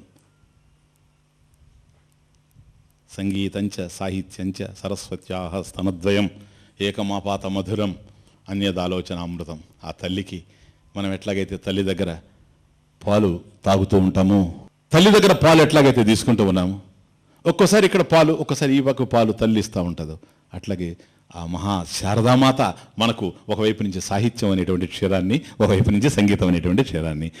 అందువల్ల స్తనద్వయం సరస్వత్యాః స్తనద్వయం. ఆమెకు ఉండేటువంటి రెండు స్తనములు ఏమిటో తెలుసా? ఒకటి సాహిత్యం, ఒకటి సంగీతం. ఏకం ఆపాత మధురం అన్యది ఆలోచన అమృతం. ఒకటేమో వినగానే ఆనందం, రెండవదేమో ఆలోచిస్తే ఆనందం. ఇప్పుడు సంగీతం ఉందనుకోండి, సంగీతానికి ఇప్పుడు కొన్ని హిందీ పాటలు ఉంటాయనుకోండి, ఆ హిందీ పాటలు పాడుతుంటే మనం ఆనందంగా ఉంటాం, ఉర్దూ పాటలు పాడుతుంటే ఆనందంగా ఉంటాం. ఇది మ్యూజిక్ అంతే. అంతేకాని దాని భావం మనల్ని అడిగారు అనుకోండి, తర్వాత చెప్తానంట. ఎందుకంటే మనకేం తెలియదు, అది తెలియకపోయినా పర్వాలేదు. ఏక మాపాత మధురం అన్యది ఆలోచన అమృతం. కానీ విషయం ఉంది సాహిత్యం, అది మనం ఎంత ఆలోచిస్తూ ఉంటే అంత ఆనందం. ఈ రెండు కూడా. కానీ భజగోవిందంలో రెండు ఉన్నాయి. తమాషాది అద్భుతమైనటువంటి సాహిత్యం, వేదాంత సాహిత్యం అంతా మీకు దొర్లుతుంది ఇక్కడ. అట్ ద సేమ్ టైం హాయిగా ఆనందంగా వినడానికి సంగీత రూపకంగా ఉంటుంది.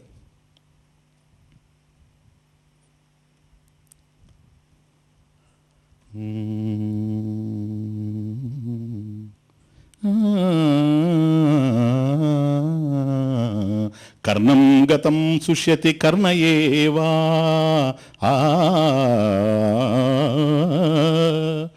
కర్ణం గతం సుష్యతి కర్ణ ఏవా సంగీతకం సైకత వారి రీత్యా ఆనందయత్యంతరను ప్రవిశ్య ఆనందయతి అంతః అనుప్రవిశ్య సూక్తి కలౌ దేవ సదా సుగంధ.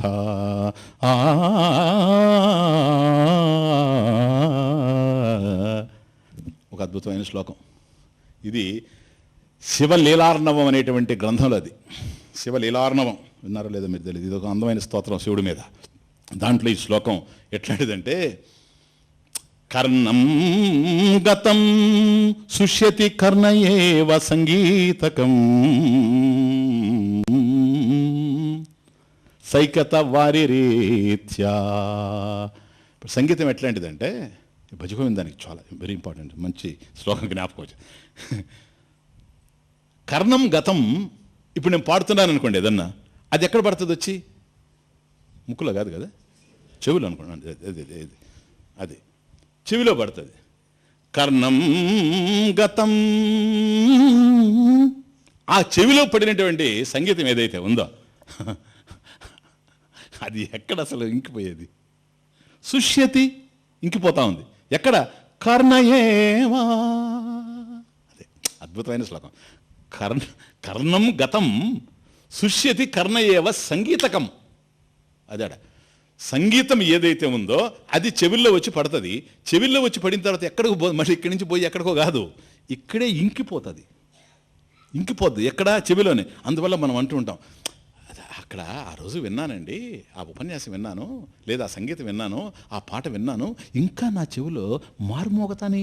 ఇది ఎందుకో తెలుసు, అది ఎక్కడికి పోదు, అక్కడే ఇంకిపోయి ఉంది. అది తమాషా, అక్కడే ఇంకిపోయింది. కర్ణం గతం సుష్యతి కర్ణయేవా సంగీతకం. ఎట్లాగంటే సైకత వారి రీత్యా. సైకత ఇసుక తిన్నెల మీద. సీదా బ్యూటీ శివలీలార్ణవం. సైకత ఇసుక తిన్నెల మీద వారి నీళ్లు ఏ విధంగా అయితే పడతాయో, అది బ్యూటీ.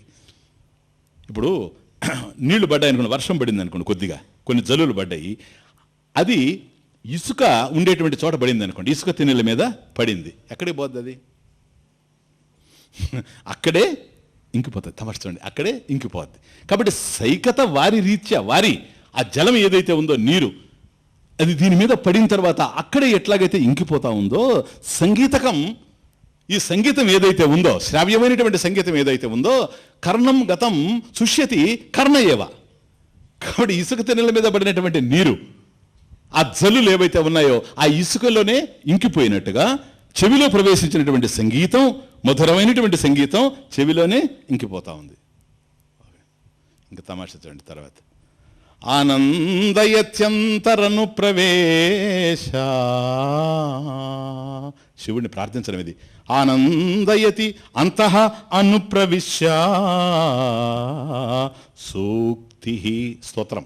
సూక్తి అంటే స్తోత్రం. ఇక్కడ సూక్తి కలో దేవ సదా సుగంధ. దేవా, హే మహాదేవా, హే పరమేశ్వర, హే నీలకంఠ, సూక్తి, నీ స్తోత్రం ఏదైతే ఉందో, తమచుతండి, నీ స్తోత్రం కలో, ఈ కలియుగంలో అది ఏం చేస్తూ ఉందో తెలుసా? అంతః అనుప్రవిశ్య, అది లోపల, అంతః హృదయంలోకి లోపల చొచ్చుకొని పోయి ఆనందయతి, ఆనందయత్యంతః అనుప్రవిశ్య. కాబట్టి ఆనందయతి అంతః అనుప్రవిశ్య, అంతః అనుప్రవిశ్య లో నా హృదయంలోకి ప్రవేశించి ఆనందయతి, ఆనందాన్ని కలిగిస్తూ ఉంది. కాబట్టి ఈ కలియుగంలో నీ స్తోత్రం ఏదైతే ఉందో, సూక్తి కలౌ దేవా, హే మహాదేవా, పరమేశ్వర, నీ యొక్క స్తోత్రం అనేటువంటిది ఈ కలియుగంలో ఎంత ఆనందాన్ని ఇస్తా ఉంది. అంతః అనుప్రవిశ్య, హృదయ గుహల్లోకి వెళ్ళి దివ్యమైనటువంటి ఆనందాన్ని ఇస్తా ఉంది. సదా సుగంధ, ఇది వెరీ ఇంపార్టెంట్. సదా, ఎల్లప్పుడూ, సుగంధ, దివ్యమైన కమ్మని వాసన, సద్వాసన. సో ఈ శ్లోకం మొత్తం ఏంటో తెలుసా? సంగీతం అనేటువంటిది ఒక ఇసుక తిన్నెల మీద ఎట్లాగైతే నీళ్లు పడితే, జల్లు పడితే అక్కడే ఇంకిపోతా ఉందో, ఆ విధంగా చెవిలో ఇంకిపోద్ది. ఇది సంగీతం. భావం ఏదైతే ఉందో, ఇది ఆ స్తోత్రం యొక్క భావం వినగానే చెవిలో ఇంకిపోద్ది. మళ్ళీ మళ్ళీ వినాలి, భజగోవిందం అనిపిస్తూ ఉంటుంది. శ్రవణం చేశామనుకోండి, ఆ విషయం అంతా కూడా ఉంటుంది, మళ్ళీ మళ్ళీ వినాలనిపో.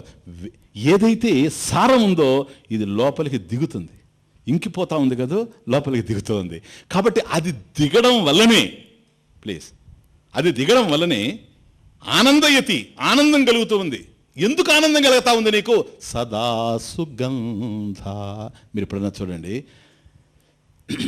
సైకత శ్రేణుల మీద జల్లులు పడితే, కొద్దిగా జల్లులు పడ్డప్పుడు మట్టి వాసన వస్తుంది చూచారా? ఎట్లా ఉంటుంది? కమ్మని వాసన. లక్షలు పెట్టినా కొనలేము దాన్ని. నేనైతే నిజంగా ఇక్కడ కూడాను మనకు వర్షం పడ్డప్పుడు బయట వచ్చేస్తాను, నేను బయటకు అంటుంటా. ఎందుకంటే అది అంత, అది మృద్వాసన, అది మృద్వాసన, ఇది హృద్వాసన. సదా సుగంధ.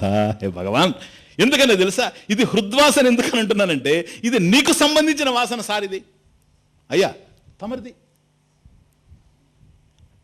ఆ మృద్వాసన, మట్టి నుంచి వచ్చేటువంటి వాసనే ఇంత కమ్మగా ఉంటే, మాధవుడి నుంచి వచ్చేటువంటి వాసన ఎట్లా ఉంటుంది? ఎందుకో తెలుసా? నాది హృద్వాసన. నువ్వెక్కడుండవు? నీ అడ్రస్ ఎక్కడ? ఈశ్వర సర్వభూతానాం హృద్దేశే అర్జున తిష్టతి, హృదయ దేశే అర్జున తిష్టతి. నీ హృదయంలో ఉన్నానయ్యా అని చెప్పాడు. అందువల్ల నువ్వు హృదయంలో ఉండడం వల్ల నీకు సంబంధించిన జ్ఞానం, ఆ సారం అంతా నా హృదయంలో దిగిపోయింది కదా. ఇప్పుడు సదా ఎల్లప్పుడూ అదే వాసన వస్తుంది. ఒక్క క్షణం మృద్వాసన వస్తేనే కమ్మగా, మట్టి నుంచి వాసన వస్తేనే అంత ఆనందంగా ఉంటే, నీ భజగోవింద స్తోత్రం నా చెవుల్లో పడి, ఆ శ్రవణం వల్ల ఆ చెవుల్లోనే ఇంకిపోయి ఉండదు. అది దాని రసం నా హృదయంలోకి దిగి ఆనందయతి అంతః అనుప్రవిశ్య. స్తోత్రం సూక్తి సదా సుగంధ. కాబట్టి లోపలికి దిగిపోయింది కనుక ఇప్పుడు చక్కగా ఆ సువాసనలు వెదజల్లబడుతూ ఉంటే సద్వాసన, భగవద్వాసన, హృద్వాసన, ఈ ఆనందంలో నందతి నందతి నందత్యవ. తర్వాత వస్తుంది శ్లోకాలు. ఎప్పుడు ఆనందం, ఇది భక్తుడు కలుగుతా ఉంది, ఇది భజగోవిందం వల్ల కలుగుతుంది. తస్మాత్ మంజరీ సామ్యం ప్రకరణస్య ఉపపన్నమేవ. క్లియర్.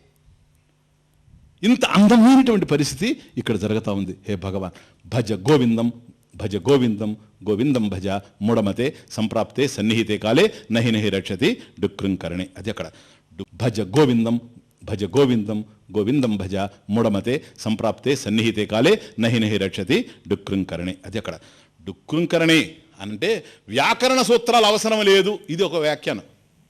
చూడు, ఆ మాట శంకరాచార్య వారు అంటారా, శాస్త్రమే ప్రాణంగా కలిగిన వ్యక్తి వ్యాకరణం లేకపోతే how can you understand the శాస్త్ర? నువ్వు శాస్త్రాన్ని అర్థం చేసుకున్నట్టు నీకు వ్యాకరణం అవసరం లేదా? గ్రామర్ లేకుండా ఎట్లా అర్థం చేసుకునేది చెప్పండి? వ్యాకరణే హి పదాది విభాగశః ఋగ్వేదాదయో జ్ఞాయంతే. ఋగ్వేదాదయో జ్ఞాయంతే వ్యాకరణే హి పదాది విభాగశః. భగవంతుడు జ్ఞాన రూపంలో ఉన్నాడు, మోక్షం జ్ఞాన రూపంలో ఉంది. నీకు జ్ఞానం కలగాలి, అందువల్ల ప్రమాణం, ప్రమాకరణం, ప్రమాణం ఇదంతా మీరు తెలుసుకొని ఉన్నారు. కాబట్టి ఈ ప్రమాణం అందాలంటే శాస్త్రం నీకు ఇవ్వాలి. శాస్త్రం ఎట్లా ఇస్తాం? పదాది విభాగశః. ఇప్పుడు వేదం చెప్తూ ఉన్నాం, ఉపనిషత్తు చెప్తూ ఉన్నాం. ఆ ఉపనిషత్తులు ఏంటి? మంత్రాలు. మంత్రాలు ఏంటి? ఒక్కొక్క పదం అర్థమవుతుంది. సత్యం జ్ఞానం అనంతం బ్రహ్మ అన్నప్పుడు ఆ సత్యం ఏమిటో, జ్ఞానం ఏమిటో దాన్ని అర్థం చేసుకుంటూ దాన్ని ఎట్లా విశ్లేషించుకుంటూ పోతున్నాం. కాబట్టి పదాది విభాగశః, ఒక్కొక్క పదాన్ని విశ్లేషించుకోవడంలోనే ఋగ్వేదాదయోహో. కాబట్టి వేదంలో ఉండేటువంటి జ్ఞానాన్నంతా ఈ పద క్రమంలో మనం విశ్లేషించుకుంటూ అర్థం చేసుకోవాలి అంటే వ్యాకరణం ఉండాలి sir. Without grammar how can you understand? కానీ మోక్షాన్ని పొందడానికి జ్ఞానమే ప్రధానం. జ్ఞానం శాస్త్రం ఇస్తూ ఉంది. శాస్త్రాన్ని అర్థం చేసుకోవడానికి ఏ జ్ఞానం అవసరం లేదు, వ్యాకరణం తప్ప. ఇటువంటి వ్యాకరణమే నహి నహి రక్షతి అని అంటా ఉన్నాడంటే మిగతా శాస్త్రాలు ఏంటని? ఎప్పుడు వ్యాకరణం వద్దని కాదు దాని అర్థం. బాగా అర్థం చేసుకోండి. చాలామంది ఇట్లా చెప్తూ ఉంటారు, వ్యాకరణ సూత్రాలు అవసరం లేదన్నాడు శంకర. అసలు భజగోవింద శ్లోకాలే వ్యాకరణంలో ఉన్నాయి సార్, ఛందోబద్ధంగా ఉన్నాయి. కాబట్టి వ్యాకరణాన్ని ఎట్లా కాదంటాడు? వ్యాకరణాన్ని కాదనడం లేదు. నువ్వు శాస్త్రాన్ని అర్థం చేసుకోవడానికి వ్యాకరణమే కానీ వ్యాకరణం నీకు ముక్తిప్రదం కాదు. అదే వ్యాకరణం వల్ల మోక్షం రాదు. ఎప్పుడు? సంప్రాప్తే సన్నిహితే కాలే నహి నహి రక్షతి డుక్ృంకరణే. ఇప్పుడు నువ్వు చేసే పని ఏంటి? డుక్ృంకరణే డుక్ృంకరణే డుక్ృంకరణే. బాగుంది దాతుపాఠం. దీనివల్ల 80 సంవత్సరాలు వచ్చిన వాడు ఈ పని చేస్తున్నవే. సంప్రాప్తే సన్నిహితే కాలే, ఇంక పోయేటువంటి కాలంలో నహి నహి రక్షతి, ఈ డుక్ృంకరణే. పోయే కాలం ఏదో చెప్పండి, అపాయింటెడ్ టైం ఏది? ఇప్పుడు అర్థమైందే అతను అడ్రస్ చేసింది కాదని. అతను మిష దొరికాడు, సాకు, ప్రీటెక్స్ట్, ఒక సాకు అంతే. అతను ఆధారం చేసుకుని చెప్పడమే. ఎందుకని? సంప్రాప్తే సన్నిహితే కాలే అని ఎప్పుడైతే అన్నాడో, సన్నిహితే కాలే సంప్రాప్తే సతి అన్నప్పుడు అది ఎప్పుడైనా కావచ్చు. వయసుతో సంబంధమా? నో. లింగభేదం ఉందా? నో. ఎందుకని? 90 సంవత్సరాలు వచ్చిన వాళ్ళు ఉన్నారు, 9 సంవత్సరాల బిడ్డలు చచ్చిపోతున్నారు, 19 సంవత్సరాల బిడ్డలు చచ్చిపోతున్నారు. చూస్తూనే ఉన్నాం ఈ బెంతే. మనం దీనికి వయసుకు సంబంధం లేదు, ధనానికి సంబంధం లేదు, పేరు ప్రతిష్టలకు సంబంధం లేదు, ఆరోగ్యానికి కూడా సంబంధం లేదు. ఆరోగ్యంగా ఉండేవాళ్ళు పోతున్నారు, అనారోగ్యంగా ఉండేవాళ్ళు అలాగే ఉంటున్నారు ఇతరులను నేర్పించడానికి.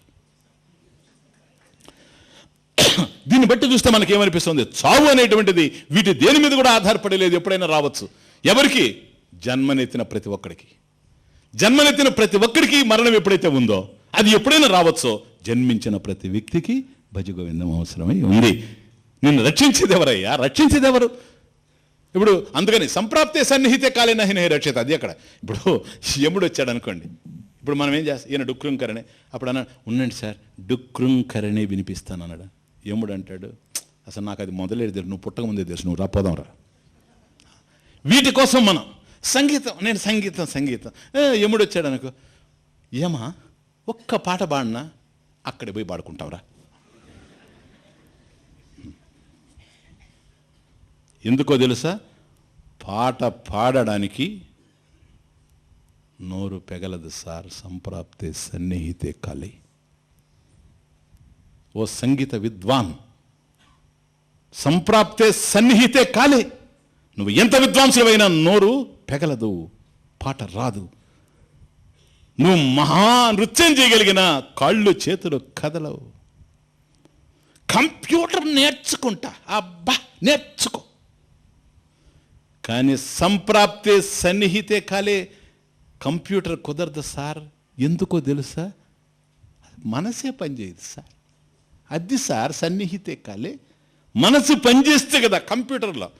అసలు ఇన్పుట్టే లేదు, అవుట్పుట్ ఎక్కడి నుంచి వస్తుంది? సంప్రాప్తే సన్నిహితే కాలే నహి నహి రక్షిత నుక్రం. కానీ ఇవన్నీ రక్షిస్తాయనుకునేవాడిని హే మూఢమతే, ఇడియట్ అని సంబోధించడం కారణం అది. ఎందుకని? జీవితం ఇంత ప్రమాదంలో పడిపోయి ఉంటే కూడా ఆడుతూ ఉండవే. ఇంత జ్ఞానం ఇక్కడ ఉండి, ఇంత జ్ఞానం అందుతూ ఉంటే కూడాను తల ఏదో తోకేదో తెలియకుండా, జీవితం ఏమిటో అర్థం కాకుండా ఎంతసేపటికి భగవంతుడు తప్ప అన్నీ కావాలి. ఎక్కడ? నహి నహి రక్షతి డుక్రంకరణే. అయితే నాకు కనువిప్పుగా ఉంది, ఏం చేయమంటారు? భజ గోవిందం,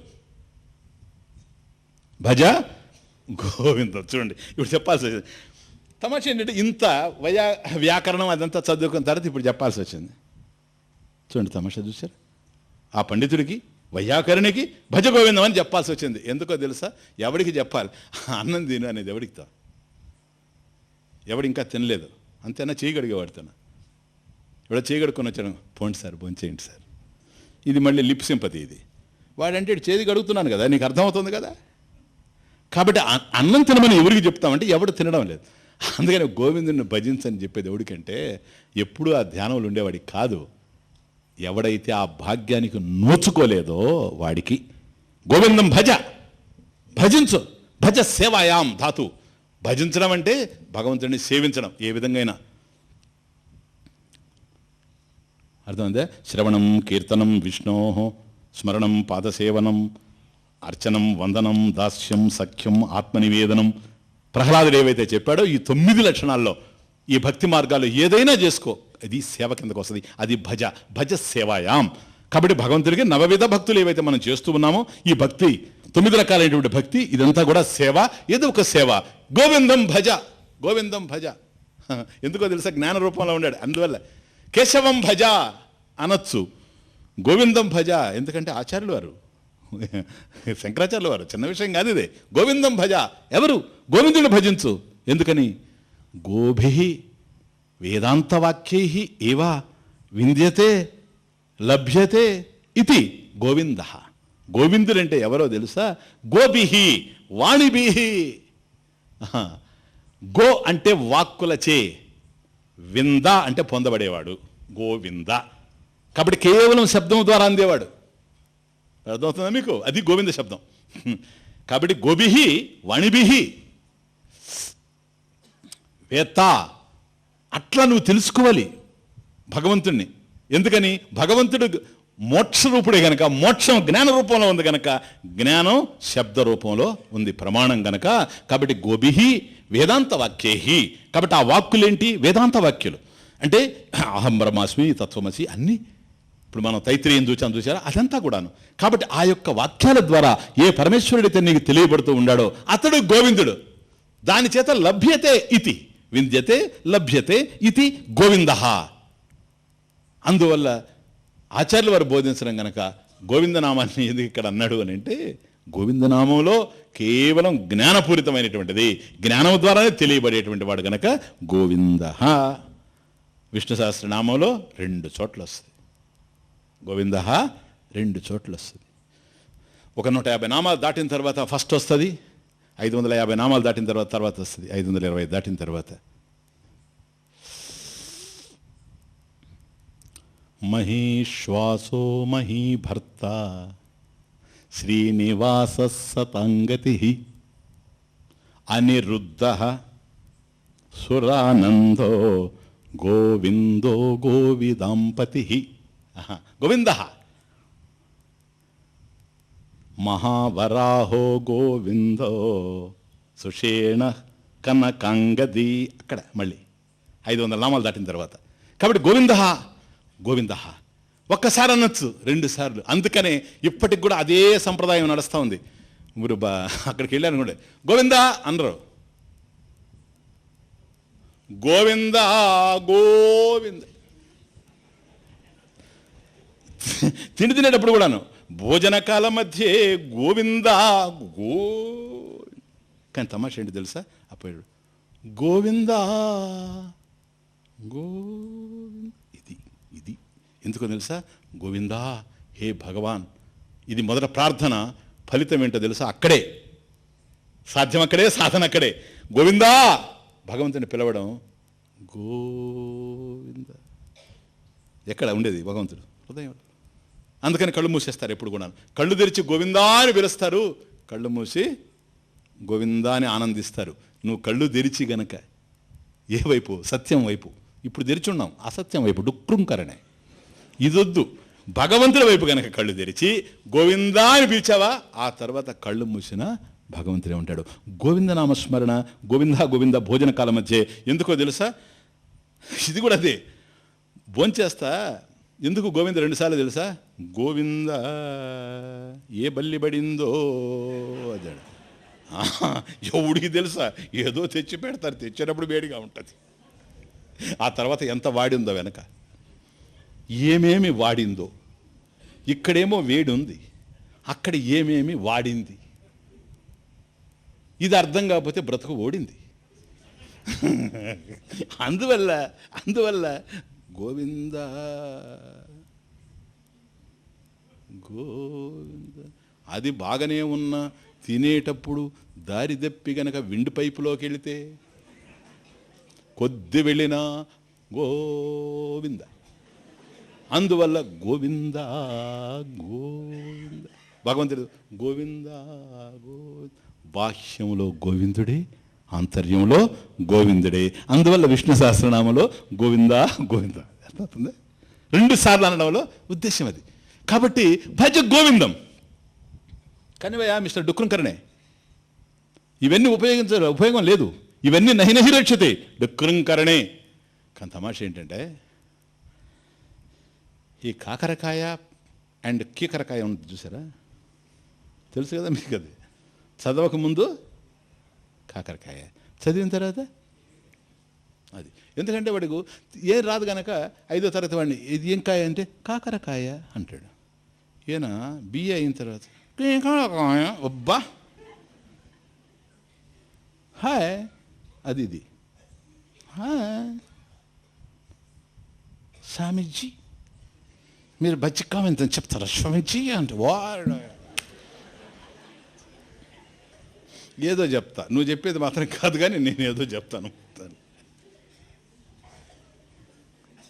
పచ్చి గోవింద చెప్తారా స్వామీజీ అబ్బా జిలేబీ తిన్నట్టు. ఇది చూడ తమాషా. ఎందుకంటే చదవక ముందు కాకరకాయ, చదివిన తర్వాత కాకరకాయ. చిన్న బిడ్డలకి ఎందుకో తెలుసా? మీకు వస్తుంది పునరపి జననం పునరపి మరణం వచ్చినప్పుడు ఎక్స్ప్లెయిన్ చేస్తాను, గర్భంలో ఉండేటువంటి బాధ. కానీ పిల్లలు పుడతారు చూచారా, ఆ గర్భంలో అనుభవించి బాధతో పుడతాడు గనక చిన్న పిల్లవాడికి భగవంతుని మీదనే ఉంటుంది ధ్యాస. భగవంతుని మీదనే ఉంటుంది వాడికి ధ్యాస. అందుకని చూడండి, ఒక రమణ మహర్షిని కనుక మనం చూస్తే ఆయన కళ్ళు ఎట్లుంటాయో, చిన్న బిడ్డ ఉయ్యాల్లో పడుకోనంటే వాడి కళ్ళు కూడా అట్లాగే ఉంటాయి, అదే ప్రసన్నంగా ఉంటాయి. ఎందుకో తెలుసా? వాడికి తెలుసు ఆ టైంలో ఇంకా కొద్ది మనల్ని గుర్తిస్తూ ఉంటాడు చూచారా, అక్కడ చెడిపోతుంది. ఎందుకని? మనల్ని గుర్తిస్తాడు కనుక. అందువల్ల మీరు చూడండి, ఆడు పోయి పిల్లవాడి దగ్గర పోయి మనోళ్ళు నాయన నానా అను, నానా అను, అమ్మా అను, అత అను. కానీ మీరు ఇది మన సంప్రదాయంలో ఉంది, చాలా లోతైన విషయం. మీకు ఎప్పుడు చెప్పానో లేదో నాకు తెలియదు. చిన్న బిడ్డ ఏమంటాడు తెలుసా? మీరు చూడండి, వాడు ఏం పలుకుతాడు ఎక్కడైనా, ఉమ్మొచ్చి. మనం ఉండ రే అక్కాను, వాడు ఉమ్మొచ్చి ఉమ్మొచ్చి ఉమ్మొచ్చి ఉమ్మొచ్చి. ఒక్కోసారి తల్లిదండ్రులు అది పట్టుకొని వాళ్ళు కూడా ఉమ్మచ్చి, వాడు పిల్లడు ఉమ్మచ్చి, వీడు ఉమ్మచ్చి. ఆ ఉమ్మచ్చి ఏం తెలుసా? ఉమాశివులు. ఉమాశివులు, ఉమాహేశ్వరులు. ఉమ్మచ్చి అంటే అది. కాబట్టి ఉమా శివులు. చిన్నప్పుడు మా నాన్నమ్మ చెప్తుండేది ఇవన్నీ. చూడండి, ఇది ఇప్పుడు ఇక్కడికి పనికొచ్చింది అది. ఆమె పెద్దగా చదువుకోవాలి. ఉమ్మచ్చి అంటే ఆవిడ చెప్తుండే, నేను ఉమాశివులు వాడికంట కేవలం చూసారా 80 దాటిన తర్వాత డుక్రుంకరినే వాడికి చెప్పాల్సి వచ్చింది భజ గోవిందం అని. చిన్న బిడ్డకుండా ఉమ్మచ్చి ఉమాశివులు పార్వతీ పరమేశ్వరులు వాళ్ళే తల్లిదండ్రులు, వీళ్ళు కాదు. వీళ్ళు వచ్చి నాన్న వాడు ఉమ్మచ్చి, అమ్మొచ్చి అమ్మాను ఉమ్మచ్చి. ఎందుకని నువ్వు ఈ జన్మలో అమ్మ, పోయిన జన్మలో ఇంకొకరు, నువ్వు ఈ జన్మలో నాన్న కొట్టడానికి ఇంతకుముందు ఇంకోటి కొట్టాడు. అందరూ కొట్టేవాళ్ళే, ఏడిపించేవాళ్ళే, సుఖపెట్టేవాళ్ళు ఎవరు? కాబట్టి మా అమ్మ నాన్నలు మీరు కాదు, ఉమా శివులు. మనం ఉండలే ఇంకా వాడిని ఏడిపిస్తుంటాం, వాడికి కొద్ది నాలెడ్జ్ వస్తూ ఉంటుంది అప్పుడు కొద్దిగా. ఆ టైంలో ఇంకొక మాట అంటాడు, నేను అట్లా అనబాకు అన్న అను. వాడులా తా అంటుంటే ముసలాయన నన్ను బెడట్టున్నట్రా, నిన్ను కాదు పిలిచేది వాడు, నిన్ను కాదు సార్ వాడు పిలిచేది, అక్క అనరా అన్న అనంటే వాడులా తప్పు ఉమ్మచ్చి తప్పు ఉమ్మచ్చి. అది సార్ విషయం, అది విషయం. అర్థమవుతుంది? మనం ఎంతసేపు అక్కను అన్నాను మామ అని అంటే మా వంటి వాడు ఉమ్మచ్చి ఏనే, అది కాదు. అందువల్ల ఆయన తా అంటుంటే వాడు తప్పు అని వాడు అంటుంటే వాడు 2 సార్లు తా అంటే నిన్ను బెడతాడయ్యా ఉండని అందం డుక్రుంకరనే. ముసలామి కూడా పలకడం లేదు, పిల్లవాడు ఎందుకు పలుకుతాడో చెప్పండి. అందువల్ల భజ గోవిందం గోవిందం భజ మూఢమతే సంప్రాప్తే సన్నిహితే కాలే నహి రక్షతి డుక్రుంకరణే. ఓం స్వస్తి ప్రజాభ్యః పరిపాలయంతాం న్యాయేన మార్గేణ మహీషాః గోబ్రాహ్మణేభ్యః శుభమస్తు నిత్యం లోకాః సమస్తాః సుఖినో భవంతు కాలే వర్షతు పర్జన్యః పృథివీ సస్యశాలినీ దేశోయం క్షోభరహితః బ్రాహ్మణాః సంతు నిర్భయాః. ఓం పూర్ణమదః పూర్ణమిదం పూర్ణాత్ పూర్ణముదచ్యతే పూర్ణస్య పూర్ణమాదాయ పూర్ణమేవావశిష్యతే. ఓం శాంతి శాంతి.